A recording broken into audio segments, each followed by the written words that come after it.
Naghain ng Certificate of Candidacy sa pagka-presidente ang chairman ng VACC o Volunteers Against Crime and Corruption na si Martin Dino. Sa kanyang COC nakalagay na siya ang kandidato ng PDP laban na partido rin ni Davao City Mayor Rodrigo Duterte. Ayon sa ilang source ng GMA News, posibleng gawing substitute candidate si Duterte ng PDP laban.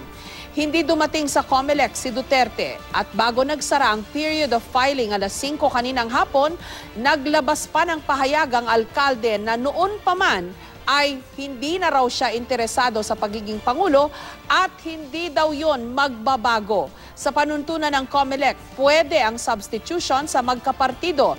Ibig sabihin, pwedeng magpalit ang PDP laban ng kanilang kandidato bago ang December 10, ang petsa kung kailan maglalabas ng opisyal na listahan ng mga kandidato ang COMELEC.